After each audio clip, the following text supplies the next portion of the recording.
things that you exist in this world, and you are the one who created everything. And also, Lord, Bible is your word through many prophecies which has been fulfilled. We have learned, and also we came to know that who we are before you. We are sinner, and we are supposed to be condemned by you when you come back. So that is right now our condition. And Lord, today, how this sin solution, how this sin problem can be solved. Tonight we are going to learn. So Lord, be with us and give us the heart so that we can understand. And also, Lord, we continue to pray for those who are listening. Give them heart so that they can understand your word. And Lord, we commit everything unto your mighty hand. In Jesus' name I pray. Amen. I welcome all of you once again in the name of our Lord and Savior Jesus Christ. So I appreciate all of you. From last Sunday, we arranged this Bible seminar because this is very important. Bible said that faith comes by hearing, and hearing by the word of God. So it is very important to hear, and also important that the true gospel we should hear. There are so many fake gospel in this world. We have learned already through this seminar. I think all of you, those who have attended all the session, you may know that there are so many false gospel. So today, last night, I have shared that we all are sinner, and sinner goes to hell. The destiny of sinner is hell. So that's what we learn. So today, how we can avoid the hell? How can we come out from hell? And what we need, and what God has done in order to take out all of us from eternal hellfire. So that's what we will learn tonight. So let me read first with this scripture. Romans chapter 10 verse 17. Let me read. So then faith comes by hearing, and hearing by the word of God. So again, in order to have faith, faith means believing in Jesus. We need to hear. And we need to hear the true gospel, the word of God. Otherwise, we cannot have this faith.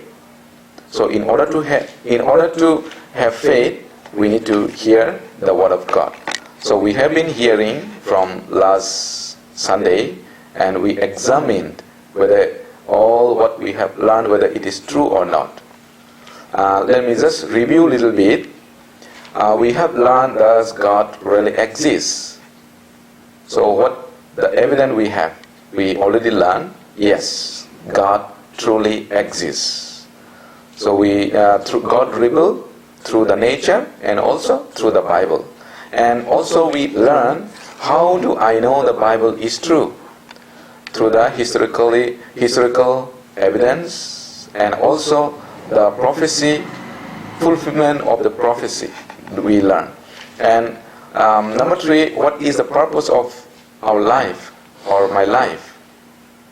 The purpose of our life in this world, why we came on this earth, is to receive the eternal life which the Creator wants to give. That's what we learn. And is there eternal heaven and hell? Why am I sinner before God? We also learn why we are sinner before God. Because we born as a sinner. And there's an eternal hell, and there's an eternal heaven. Both are eternal. And tonight, how can we enter into the kingdom of God? Being a sinner. Because Bible say, sinner cannot go to eternal place, eternal heaven. So all this we learn from the Bible, and Bible gave the answer. And also, what is Christian's life? Many people think that if you go to church, that you started your Christian's life. No, that is not biblical teaching. So we have learned that there is eternal heaven and there is eternal hell. And also we learn that what is more important. And Matthew chapter 16 verse 26 says that if you gain a whole world, but if you lose your soul, what you gain? So which one is more important now? Our spirit is going to live forever, but our life on this earth will be only for 70, 80 years. So we'll be living in this world. So which one is more important before God? It is spirit. So that same thing should be important to us. So if you give the importance to your spirit, then you will seek for the eternal life. But if you're seeking only for the things of the world, then you will lose your eternal life. So let's be honest and let's seek for eternal life from now on. Matthew chapter 5 verse 29 and 30, Jesus said, let me read. If your right eye causes you to sin, pluck it out and cast it from you, for it is more profitable for you that one of your members perish than for your whole body to be cast into hell. And if your right hand causes you to sin, cut it off and cast it from you, for it is more profitable for you that one of your members perish than for your whole body to be cast into hell. So Jesus is the one who talks more about hell. And also here he said, it's very important and it's very serious. What he said here, if your right eye causes you to sin, pluck it out. So, going to hell is so painful and it will be so terrible place. That's why God doesn't want anyone to be there. So, that's why here it says, if it is more profitable for you that one of your members perish than for your whole body to be cast into hell. It means try to seek heaven by any means. Even without one eye, it is better to go heaven. Without one hand, one leg, it is better to go heaven. So that's what Jesus said. That means it is very serious. What is hell like? Hell described in the Bible in many ways. In Revelation chapter 21 verse 8, the fiery lake of burning sulfur. The fire is not quenched in Mark chapter 9 verse 48. The worm does not die, and salted with fire, no rest day or night. Memory remain. Memory remain means, suppose you heard the gospel at least little bit, but your heart is not ready to listen. Your heart is not ready to accept. Then that memory will remain. You will regret a lot, but there's no way to come back. And the darkness, Matthew chapter 22 verse 13, it says, in the hell there will be darkness, complete darkness. And the hell, going to hell means eternal separation with a family member. If there's anyone in your family, those who believe God, those who are born again, then they will go to heaven. But for you will be separating with them. And no chance to escape. Once you are in the hell, there's no other way. There's no hope. There's no chance anymore. That's why, while there's a time, we need to accept. We need to believe. So that the time, I don't know how long we are given the time. I don't know how many years you'll be given time or how many hours you'll be given time. We don't know. Only God knows. Any time the chance can be taken away. Then we will end up in eternal hellfire. So, as you have the time, given time, that time, we need to take the opportunity. Okay. Here, one thing I want to share. The hell is darkness, Bible said. Why? The hell is darkness. Because hell, we say sometimes it says there's a fire, then fire. Wherever there's a fire, we can see the brightness. Then why Bible said it's darkness? Actually, the temperature of the the temperature of the fire, when we see, we can see the different color. When the temperature of fire, when it is low, it gives yellow and red. When it is higher temperature, then the color of the fire becomes blue. And if the temperature is higher than that, then it becomes white. And very, very high temperature, and it becomes black. That is scientifically proved. So that's why Bible says the hell is completely dark, because the most high temperature. Okay, so now let's go back again our topic.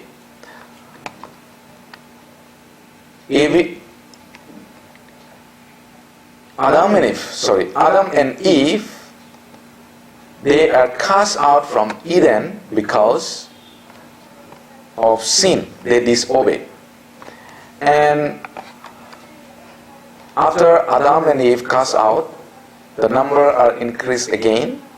So they turn away from God again. They don't seek anyone God. So God punished all the human race by the flood. And that is also because of sin. And again, we have seen that Israelites are punished because they disobey God. God already said, if you obey, you'll be blessed. If you disobey, you'll be cursed. But they choose to disobey God again. And now, also the world will be burned by fire because of the sin. And the most fearful judgment is waiting, and that is judgment, and that is hellfire. So those who ever do not believe Jesus Christ, they will be sent into the hellfire. So that is waiting. So we born in this world as a sinner, we die, and judgment is waiting. And if there's any sin, then that person will go to hell. There's no other option. All sinner goes to hell. Whether it is single sin or 100 sins, it doesn't matter. Sinner goes to hell. That's what the Bible says. So if we have any sin, we deserve to hell. We cannot go to heaven. So already we have seen that this is our heart. So we all are sinner. There's no one righteous in this world. God is holy, completely holy. So in order to be with the God which is holy, we also need to be holy. Good deed sometimes and sin many times, and good deed, still sinner. Here another in the middle, good deed and sometimes sin, and good deed, more he did good, but still sinner. And here he often do good. Only one time he sinned. That is also sinner. He has one sin. So for that one sin also, he cannot be with God, because God is completely holy. In order to be with God, we need to be completely holy. So if anyone has any single sin, then they are preserved to send into hellfire. For you are not a God who takes pleasure in wickedness, nor shall evil dwell with you.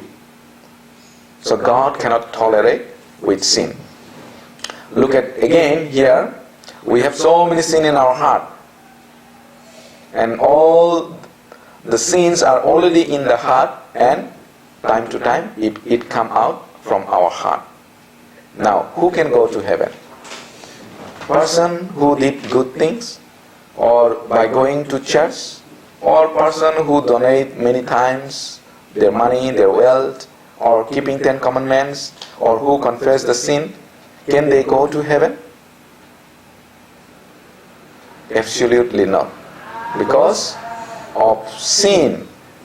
There is a sin to everyone. Again, look at here.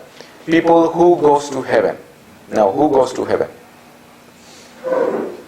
Those who have no sin. Sinless person only can go to heaven.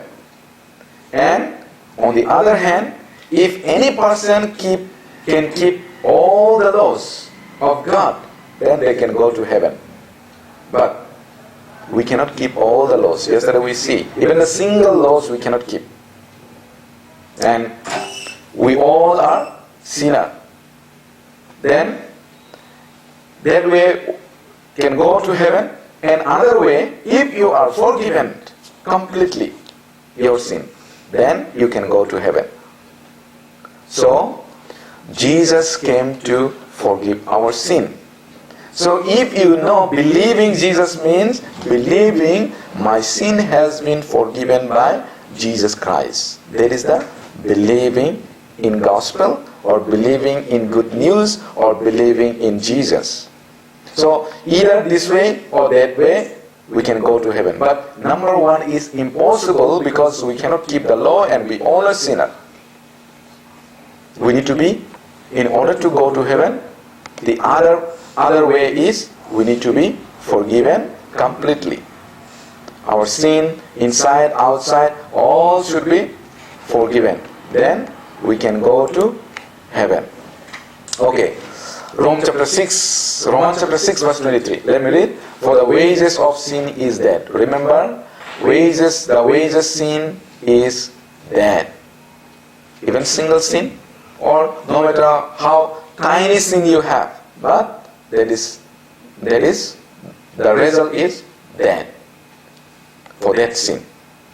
We cannot say that, we cannot ask that, oh, I have a little sin, God, definitely you will forgive me. No. Bible said, for the wages of sin is death. And Romans chapter 3 verse 23, for all have sinned and fall short of the glory of God. All have sinned. Remember, all have sinned. There's no one is exception. All have sinned. From Adam to till the end, until Jesus comes, all people are sinner. There's no righteous in this world. Now, if I have sinned, means my destiny is hell. So what shall I do? I need to be forgiven completely. Only if I can be forgiven, then I can go to heaven. What shall I do? I should turn to God. God, only you can save me. So that kind of heart, that kind of attitude, God saved. Psalm number 34, verse 18. Let me read. The Lord is near to those who have a broken heart, and saves such as have a contrite spirit. The Lord is near to those who have broken heart. So those who are humble, those who really know that, oh, I'm sinner.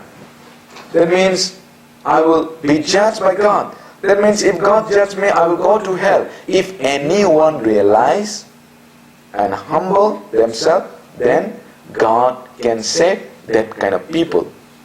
Otherwise, we cannot be saved by God. Even the God wants to save everyone, but we will not be rely on Jesus Christ. Then we will rely our own power, our own way. Then God cannot save that kind of people. Hope of salvation is only Jesus Christ. We are all like this man. This man is drowning in the water. Now what can he do?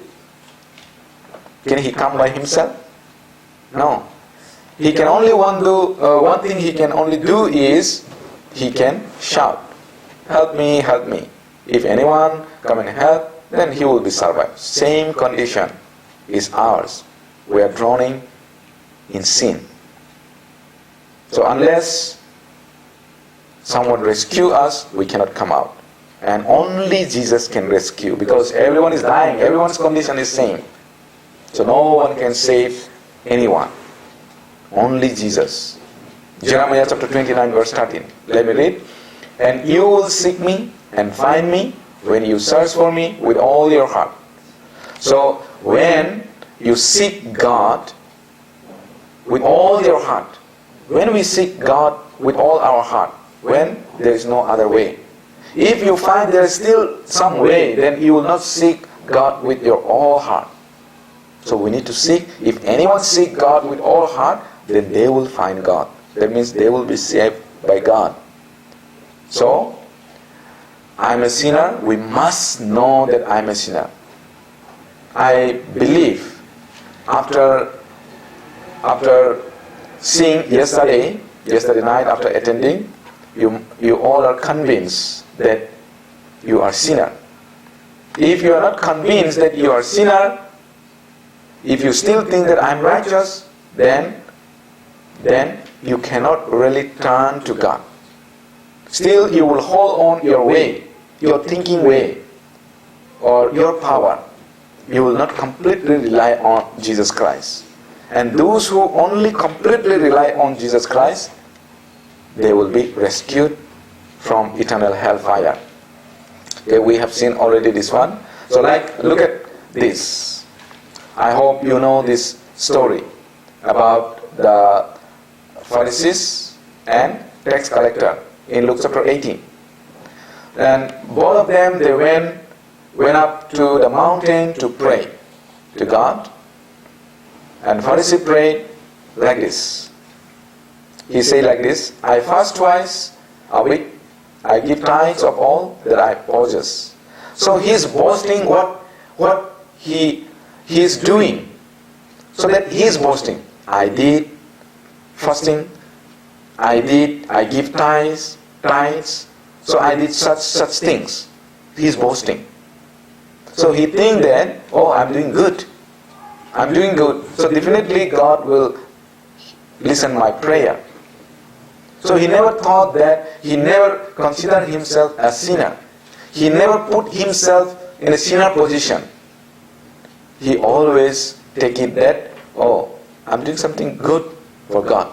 So he rely on his work, he rely on his power, he rely on his way. But on the other hand, tax collector, he know himself who he is. Because he is collecting tax from his own fellow people, and he know himself, his conscience tell him that, I'm not doing well, I'm not doing right. So he himself know, I'm sinner. So he come with that humble heart, with that condition that I deserve punishment. So unless I receive your mercy, I will be dying, Lord. So with that attitude he came. With that heart he came. Now he said, God, merciful to me, a sinner. He don't say anything. I need only your mercy because I'm sinner. Unless I receive your mercy, I will be punished. I deserve only punishment. So that's the condition of tax collector. So that's why if you read that chapter, then you'll find that God hear the prayer of tax collector, not the Pharisees. Before man, Pharisees may looks very good, very holy, but not before God. So we have to remember, we all are sinner. It doesn't matter who you are before man. The matter is who you are before God. And there's only one identity we have is we are sinner. That's the identity we have before God. And sinner will go to hell. When we know that, we can turn back to God. And that's why without repentance, there cannot be salvation. But there are many people, they become Christians without repentance. Unless you know who you are, you cannot repent. Now look at here, the picture. Who will be saved?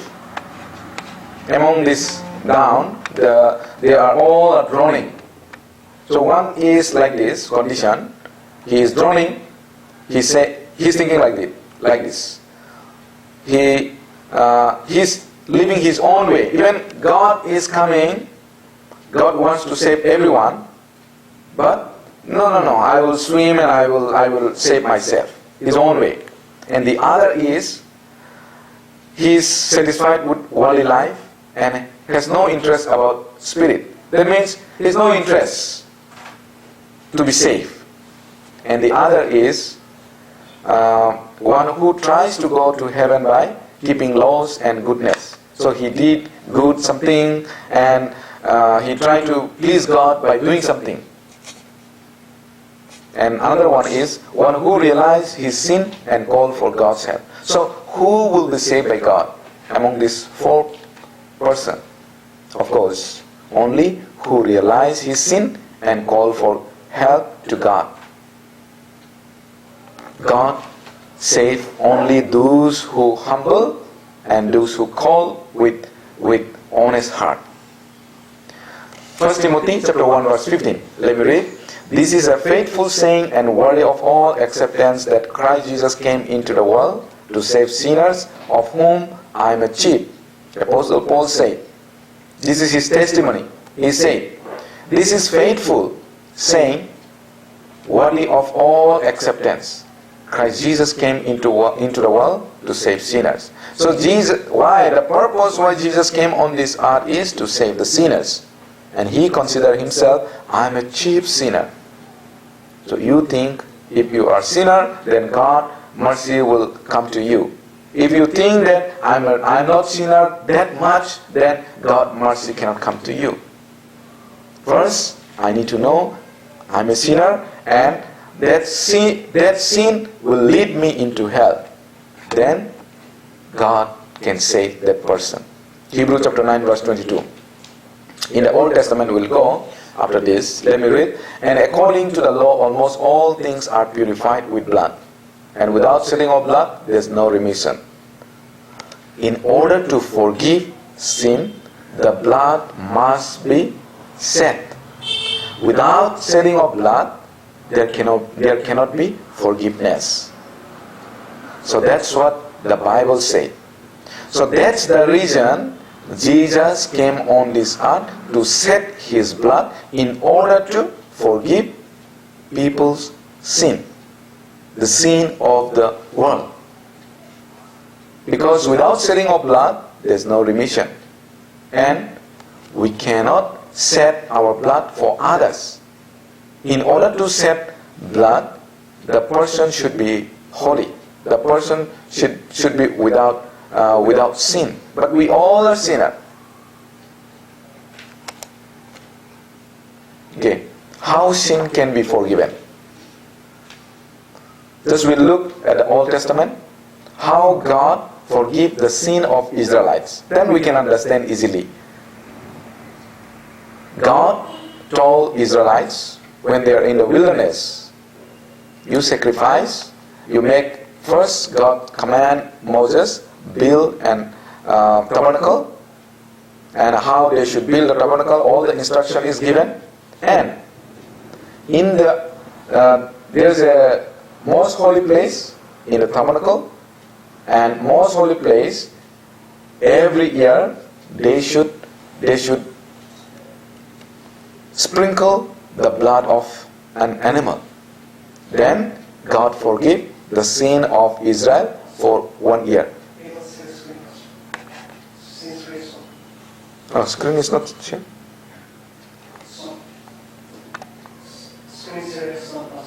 Okay. Okay, let me share again. Then something is wrong. Okay, sometimes it happens. Thank you for informing. Okay, now come back.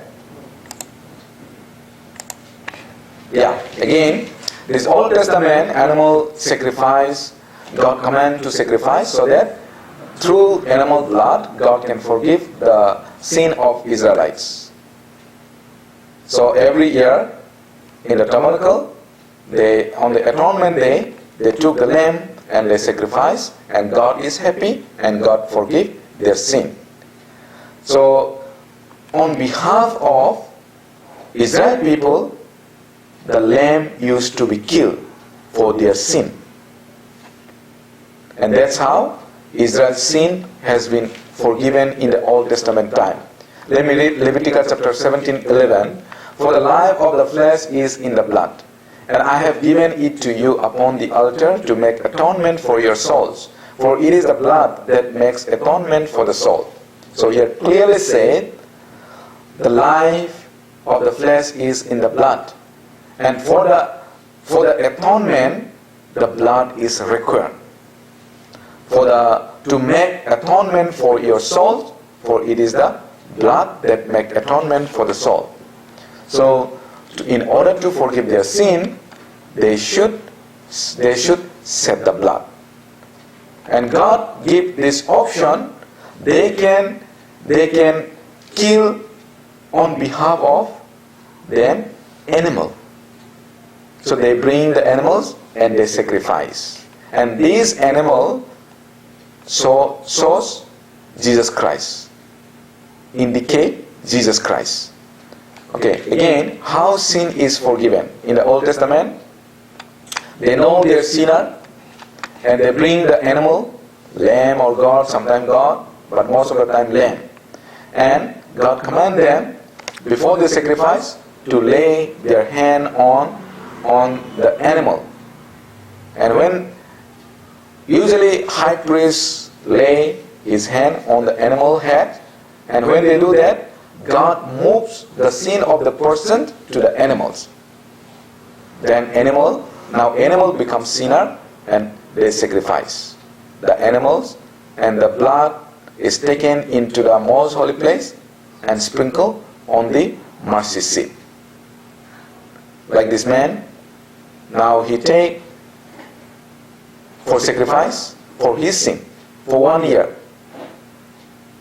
Again, sin offering. So they used to do every year in tabernacle, and the most high priest enter the most holy place with the animal blood, and whole Israel's sin has been forgiven.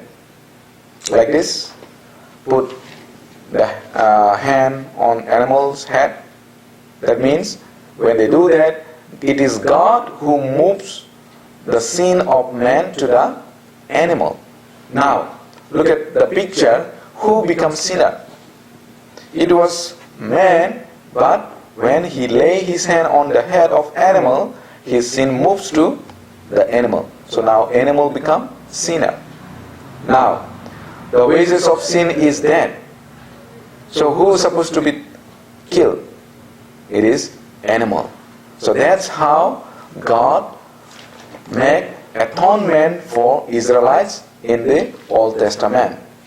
Yeah, they sacrifice animals for their sin. And atonement day, it is a day that God command them to sacrifice. Every year they have to sacrifice, and all Israelites should come. So on behalf of Israel people, for 1 year, the lamb was killed. Every year they have to sacrifice. And that's what God commanded to them. Okay, we'll go ahead. Let me read Hebrew chapter 10 verse 4 to 5. For it is impossible for the blood of bulls and goats to take away sins. Therefore, when Christ came into the world, he said, sacrifice and offering you did not desire, but a body you have prepared for me. So, Hebrews say, it is impossible for the blood of bulls and goats to take away sins, because that is only for Israel, and that command is only for short time, short periods, and that is the shadow of Jesus Christ. To show that Jesus will come as a lamb and he will die in order to forgive the sin of the world.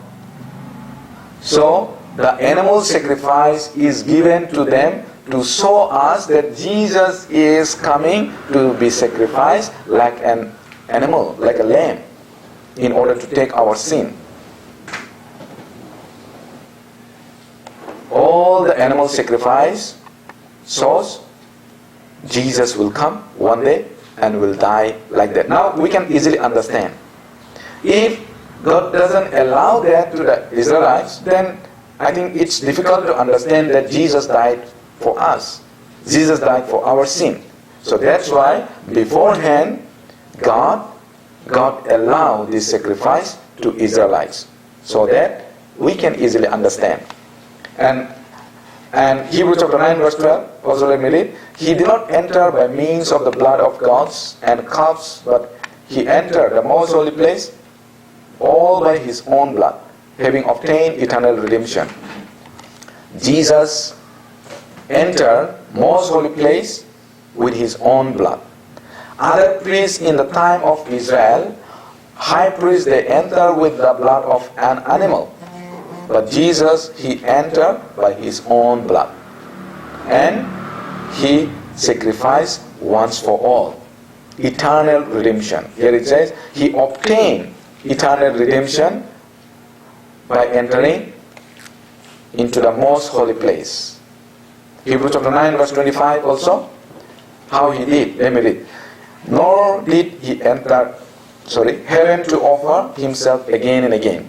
So he did not enter into the most holy place to sacrifice or to offer again and again. But he finished the offering. In the Old Testament, they have to sacrifice every year again and again on the Atonement Day. But Jesus entered the most holy place and he made a sacrifice not to offer himself again and again. That means by once he finished. No need to offer again and again. And verse 26, then Christ would have had to suffer many times, but now he has appeared once for all at the end of ages to do away with sin by the sacrifice of himself. He appeared once for all. So by once, he completed everything. Now, we don't need any sacrifice. Hebrews chapter 10 verse 14. Because by one sacrifice, he has made perfect forever those who are being made holy. So you see here, he made perfect forever. How many sacrifices? Only one sacrifice. By one sacrifice, he has made perfect. And that will last forever. No need to sacrifice anymore. But in the Old Testament, they have to sacrifice every year. But Jesus made perfect sacrifice. Why? Because Jesus is the real object. The animals are sedu. Animal sacrifice before Jesus comes, all are sedu of Jesus Christ. Now real things comes, so there's no sacrifice anymore. Once real come, shadow, no need anymore. So Jesus sacrificed once for all and forever. Forever he sacrificed. In the Old Testament it was temporary, but Jesus made it forever. Okay. Hebrews chapter 10 verse 17. That's why Hebrews chapter 10 verse 17 says, actually I put in the bracket my name instead of dear. If we read like that, that will be more, we can really take it ourselves. Let me read. Their sins and lawless acts I will remember no more. So how can I read? If I read, that is more perfect. Right? Carnal sins and lawless acts I will remember no more.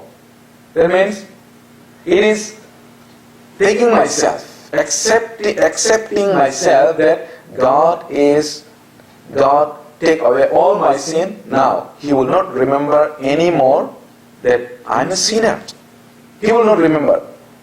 Before I believe Jesus Christ, before I believe what he has done, he remembers all our sin. He knows all our sin. So once you turn back, once you make U-turn and rely on Jesus Christ, yeah, I'm sinner, Lord. Now you can save me. Then once you have that kind of heart and you accept that fact, then your sin will not be remembered anymore by God.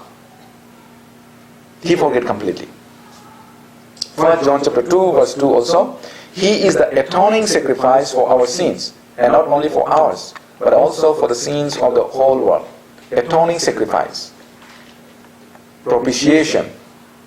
He is the atoning sacrifice for our sins. He made sacrifice for forgiving us. He was sacrificed himself to forgive our sin. And not only ours, but for whole world.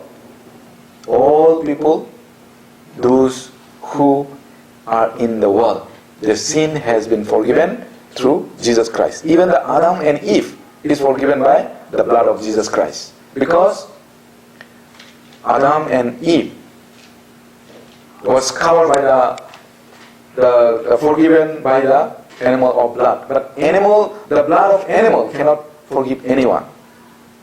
So only Jesus' blood can forgive. So from Adam to till the end, who is going to born, all sins are forgiven by the blood of Jesus Christ. Sacrifice through animal is not perfect. Again, I'm telling you, there is the selu for Jesus Christ, and that is to give us the knowledge about Jesus' sacrifice. How Jesus will forgive the sin of us. How God will forgive the sin of people of the world.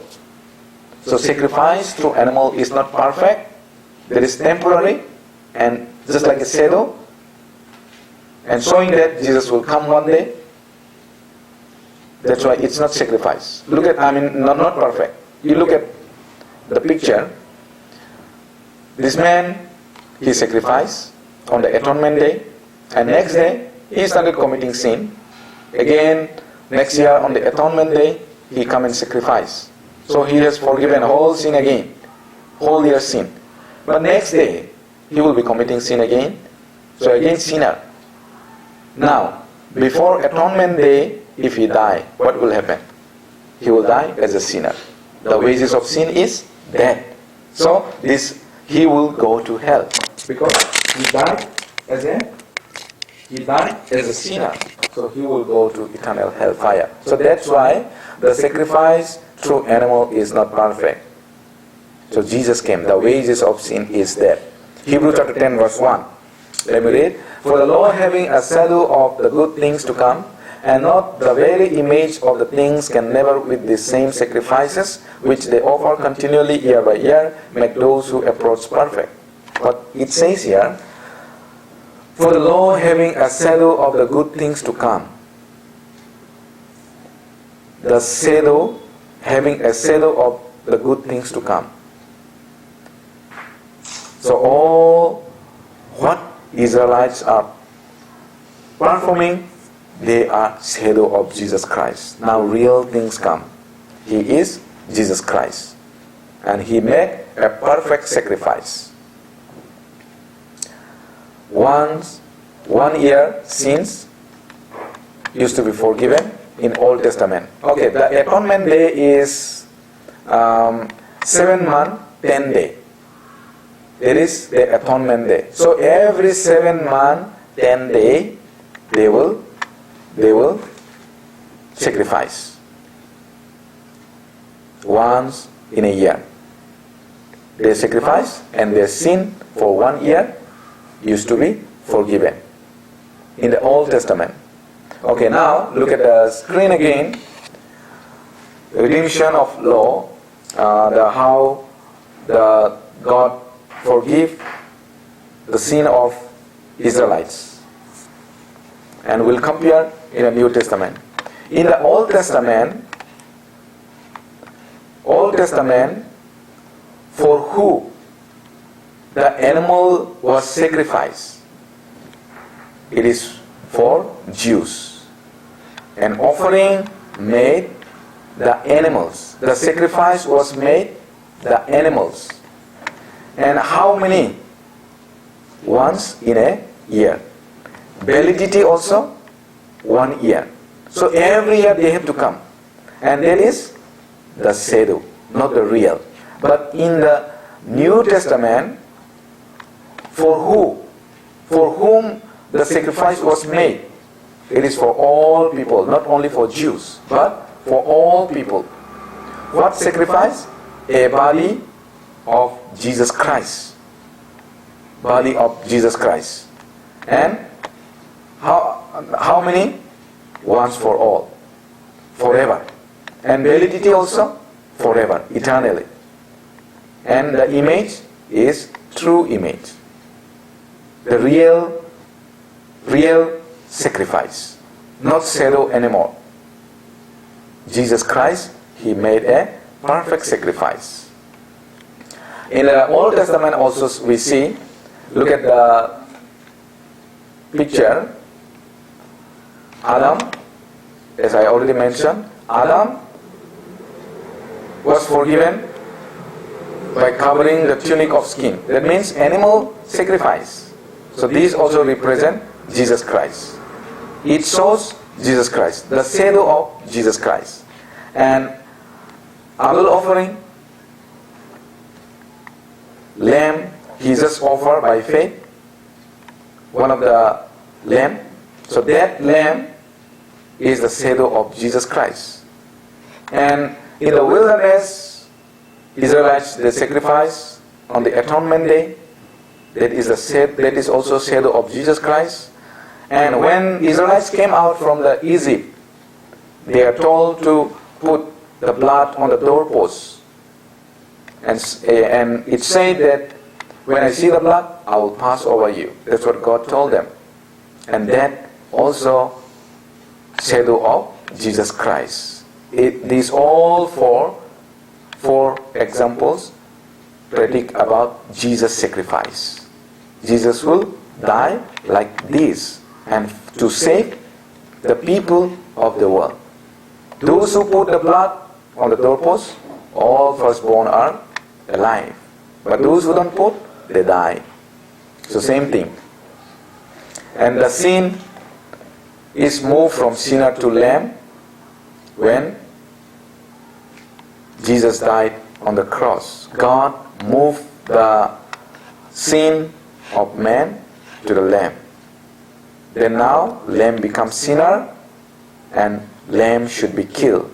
And this lamb represents Jesus Christ. And that's how now man is forgiven. So that's how God forgives the sinner in the Old Testament. And now, who is Jesus? John, he said, when Jesus was coming towards to him, how did he say? Let me read. The next day John saw Jesus coming towards him and said, "Look, the Lamb of God who takes away the sin of the world." John was born 6 months before Jesus Christ. And he came to clean the way of Jesus, to make a way of Jesus. And he is the last prophet and greatest prophet, and he knows why Jesus came. And who is Jesus? That's why he said, "Look, the Lamb of God who takes away the sin of the world." So all the Jewish people know when he said that, the Lamb of God. Immediately they understand. Because what they used to do in the tabernacle, the Lamb, what they used to do, immediately they recognize, they understand who Jesus is. Jesus came to sacrifice himself like a lamb for the sin of the world. That's why he was crucified. He suffered for our sin. Like a lamb took the sin of the Israelites, Jesus took the sin of the world. Let me read Isaiah 53 verse 5. It was prophesied, "But he was wounded for our transgression, he was bruised for our iniquities. The chastisement for our peace was upon him, and by his stripes we are healed." He was wounded for our sin, for our iniquities, to make us peace. Because of sin, from the time of Adam, no one can have peace with God anymore. Between God and man, the peace was broken because of disobedience, because of sin. But when Jesus died on the cross, the peace was restored. So those who believe that fact, they can have peace again with God. So Jesus is the peacemaker between God and man. He died, he suffered so much in order to resettle our peace between God and man. And he said, it is finished. Because for that purpose he came. So my work is done, I have finished. Now you can have peace with God. You can come where God dwells. You can come to heaven. So Jesus said, I'm the only way, the truth, and life. So Jesus is the only way to reach to God's dwelling place. John chapter 19 verse 30. So when Jesus had received the sour wine, he said, it is finished, and bowing his head, he gave up his spirit. It is finished. What finished? The work of salvation, the work of forgiveness, to forgive the sin of the world. He finished that work. He finished. No need require anymore, because he finished it. But many people don't believe that.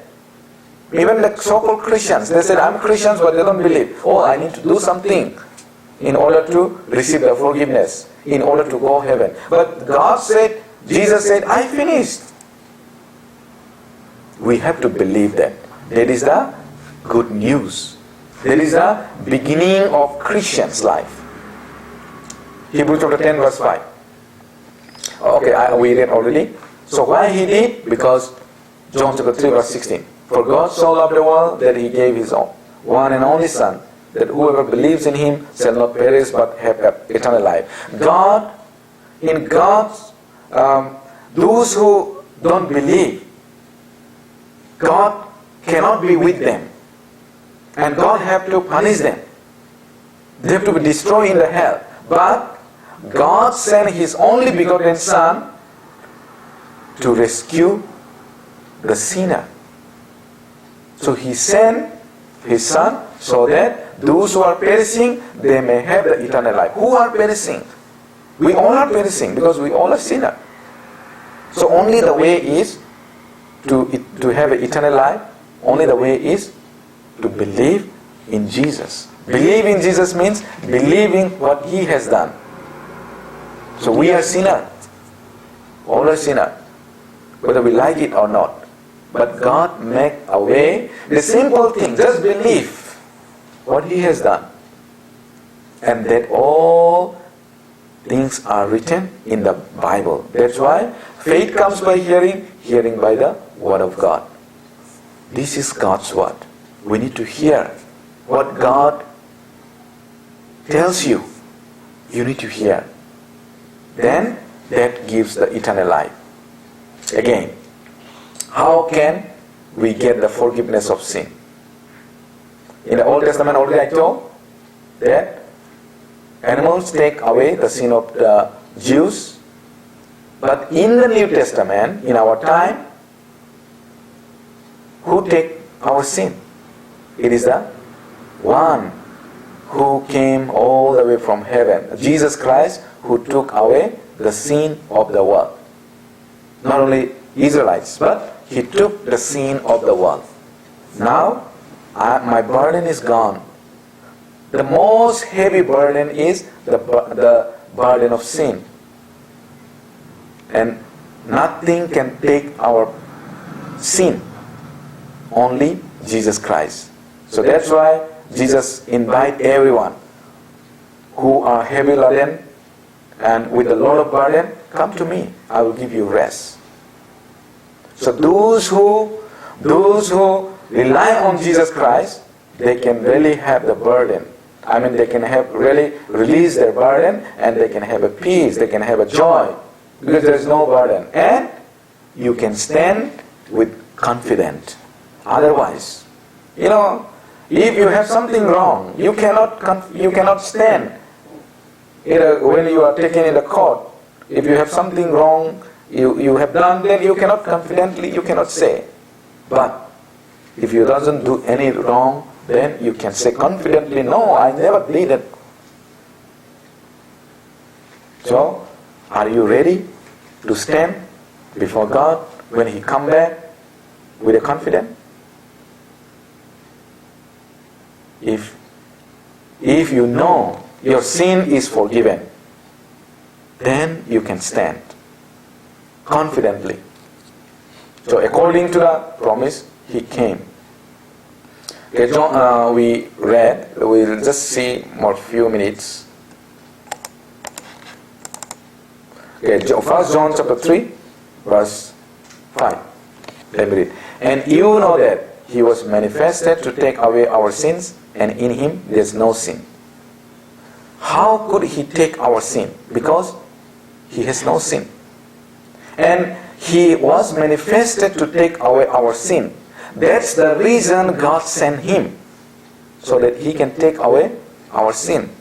And how he could take our sin is, he has no sin. Even suppose you like your brother, your if you have children, you like your children, and you